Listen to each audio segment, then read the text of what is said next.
Salam sejahtera Bapak, Ibu, serta saudara-saudari semua. Untuk memulai renungan tentang firman Tuhan ini, mari kita bersatu di dalam doa.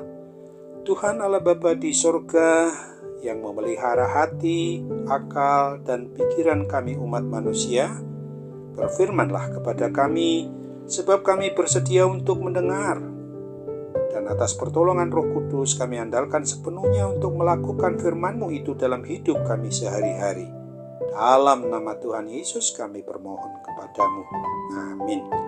Sebagai nas renungan firman Tuhan pada hari ini diambil dari Injil Markus 2 ayat 16 dan ayat 17 yang berbunyi, pada waktu ahli-ahli Taurat dari golongan Farisi melihat bahwa ia makan dengan pemungut cukai dan orang berdosa itu, berkatalah mereka kepada murid-muridnya, mengapa ia makan bersama-sama dengan pemungut cukai dan orang berdosa? Yesus mendengarnya dan berkata kepada mereka, bukan orang sehat yang memerlukan tabib, tetapi orang sakit. Aku datang bukan untuk memanggil orang benar, melainkan orang berdosa. Sebagai tema yang diangkat dari nas renungan kita ini adalah hidup sebagai tabib atau dokter yang mencari dan menyembuhkan yang sakit. Nas renungan tentang firman Tuhan pada hari ini mengungkapkan di mana Tuhan Yesus pada waktu itu masuk ke rumah Lewi yang merupakan seorang pemungut cukai yang bekerja bagi kepentingan pemerintahan penjajah, yaitu Kekaisaran Romawi. Lalu Tuhan Yesus makan dan minum di situ bersama dengan undangan yang kebanyakan juga adalah pemungut cukai, di mana hal tersebut dilihat banyak para ahli Taurat dan orang-orang dari golongan Farisi. Mereka ini mencela Tuhan Yesus yang mau makan dan minum bersama para pemungut cukai itu. Mereka itu menganggap bahwa Tuhan Yesus melanggar hukum Taurat karena mau bergaul dengan pemungut cukai yang mereka anggap sebagai orang berdosa, sebagai orang yang memang bekerja untuk pemerintahan kolonial, pemerintahan penjajah, yaitu Kekaisaran Romawi. Dari nas renungan firman Tuhan, menurut kebenaran firman-Nya ini, sesungguhnya Tuhan Yesus mau menyampaikan bahwa pemahaman baru tentang makna pengajaran supaya jangan bergaul dengan para pendosa.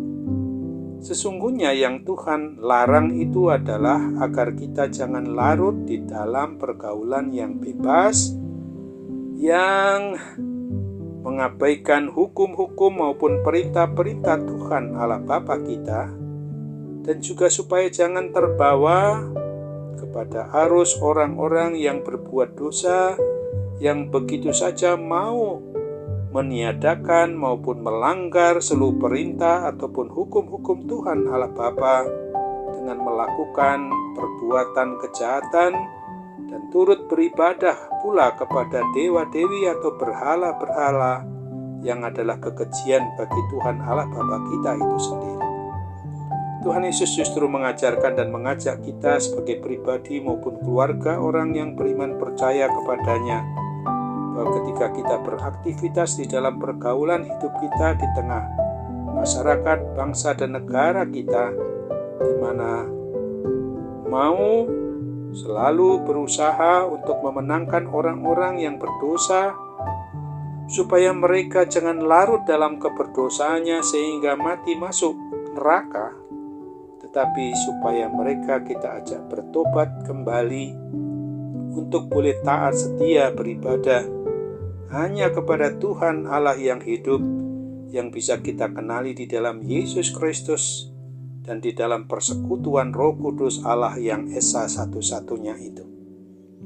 Hidup kita umat manusia ini perlu untuk menyadari bahwa di dalam bergaul di tengah masyarakat, bangsa, dan negara, bahkan di lingkungan terdekat adalah sebagai warga gereja, dari denominasi manapun kita berada, mana dan kapanpun kita berada, maka Tuhan Yesus yang adalah Tuhan Raja dan Kepala atas kita gerejanya, umatnya, maka Dia menghendaki kita agar kita mau bertindak sama seperti seorang tabib atau dokter yang mau mencari dan menerima orang yang sakit untuk memulihkan dan menyembuhkan mereka dari segala gangguan kuasa sakit penyakit apapun juga.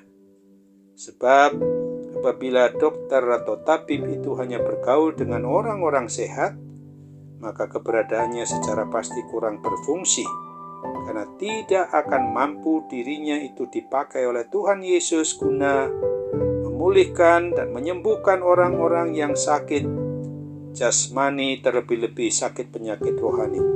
Sesungguhnya di dalam kehidupan kita umat manusia yang berada di tengah-tengah hidup masyarakat bangsa dan negara kita ini, khususnya yang hidup dengan berbagai karakter atau sifat dan kebiasaan mereka, maka hendaknya kita sebagai orang yang beriman, yang percaya kepada Kristus ini, tidak melakukan diskriminasi dengan bergaul hanya dengan orang-orang tertentu saja, hanya seiman, hanya satu suku, hanya satu alma mater, hanya satu golongan atau grup saja, dan menolak bergaul dengan yang lainnya.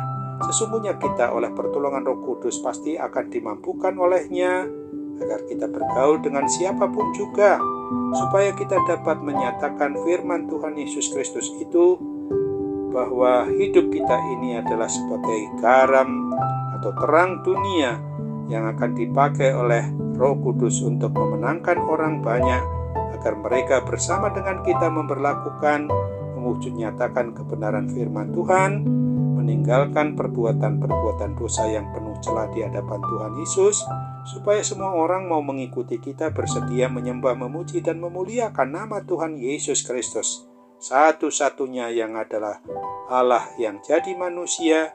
Dia adalah sebagai Tuhan, Raja, dan Kepala atas diri kita umatnya. Untuk itu ingatlah Matius 6 ayat 14 dan ayat 16 ini. Kamu adalah terang dunia. Kota yang terletak di atas gunung tidak mungkin tersembunyi. Demikianlah hendaknya terangmu bercahaya di depan orang, supaya mereka melihat perbuatanmu yang baik dan memuliakan Bapamu yang di sorga. Amin. Mari kembali kita bersatu dalam doa. Terima kasih Tuhan Yesus untuk firman-Mu yang boleh mengingatkan kami pada hari ini untuk patuh dan taat dan setia hanya kepada keinginan dan kehendak-Mu, sehingga kami benar-benar dapat melakukan hidup sebagai tabib atau sebagai dokter yang mencari dan menyembuhkan yang sakit, yang bersifat jasmani maupun rohani. Dalam nama Tuhan Yesus kami mohon kepadamu. Amin.